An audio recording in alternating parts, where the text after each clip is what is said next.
hiatus. I know you were out here very early this morning working horses for Brendan Walsh. It's like a pit stop between sets here. I mean, there is no wasted energy. Just sort of talk about riding for this barn and the efficiency and motion they got here. You said it all. It's success speaks for itself. It's a great team. They do a good job, and I'm just proud to be part of it. We've had a lot of success together and a lot of fun along the way. Thoughts on this as an event in Kentucky, having these 2 days of turf stakes at Ellis Park? I think it's very exciting. I think it's a great showcase to show the quality that we have here in Kentucky, especially during the summer at our counter track, Ellis Park, but shows the quality of horses that are aiming to run at Kentucky Downs, and it's an exciting time of the year. We're all looking forward to Kentucky Downs, and we're ready to get over there. This is a preview. How much are you also using sort of Ellis Park as a preview in itself for Kentucky Downs? That was kind of our goal coming into this meet. Didn't want to jump into it too quick. We got a late start coming back. We were a couple weeks behind, so we figured Ellis would be the best fit. Get familiar with the horses, the trainers, and try and build business back for Kentucky Downs and the rest of the year. You're already like number 4 in the standings after just a couple of weekends. So has it gone the way you had hoped? Have you been indeed getting maybe on some young horses? Yeah, it's been a little unfortunate with the cancellations. I think 3 of the 6 days that I've rode, we've canceled so far. So a little excited to get back to racing 4 days this week. And, everything's just been really smooth. The horses have been responding. The horsemen have been great. It's been nice to get back out here, see everybody. So I'm really enjoying my time. So a couple stats I didn't realize until I looked them up.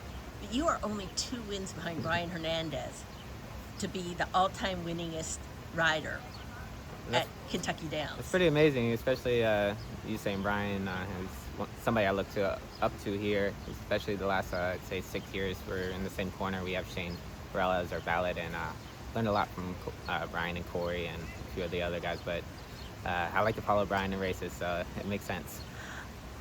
Are you surprised to hear that last meet you actually surpassed Florent Geroux to be the purse earnings all-time leader? I would tell Flo that, but no, it's such an amazing meet. We've been fortunate. We've had some tremendous success in the past. My agent does a great job. The horsemen do a good job bringing the horses over ready, and the horses have been showing up.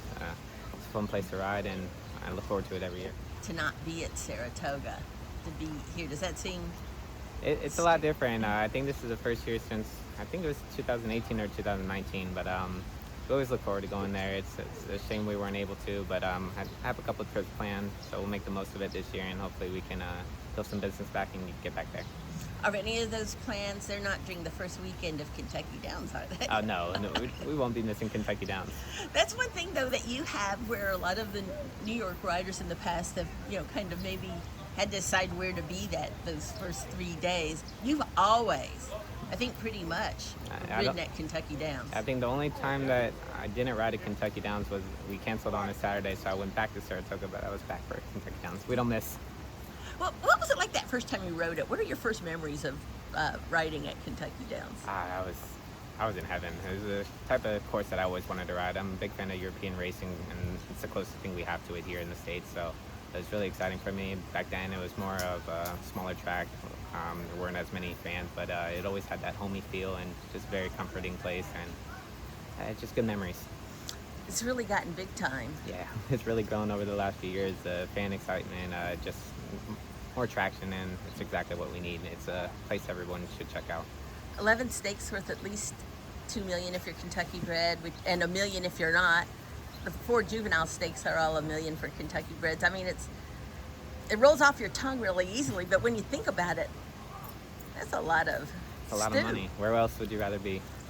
So while you were laid up after, it was a real freaky thing. It was a pickup mount that you got hurt on because somebody else had gotten... Yeah, the week before, Junior Alvarado had went down in a race and separated, I think it was collarbone or somewhere up in his shoulder. But we picked up the horse, and just a freak accident. Horse went to flip over. I tried to push myself off, and I landed on the inside railing. The horse just kind of landed on my leg, pinned it against the railing, and had a couple fractures. It felt like when you hit your foot or your knee out of the gate, just kind of loose feeling, goes numb, and then comes back eventually. But I tried to hop off the railing that day and landed on it, and it was a little more severe. And meanwhile, in your time off, I mean, you don't want to be laid up, but your wife had your first child then, so that had to be, I mean, a high point of being laid up. Most definitely. It was very exciting for us. We're thrilled to add a new family member, and she's a wonderful mother, and so proud of her and happy. It's a great time for all of us. And, but the timing could hardly have been worse. Missing the Triple Crown. AdSense makes the heart grow fonder. It really does. You know, I was able to learn to appreciate everything that I've been given in this game and not take it for granted.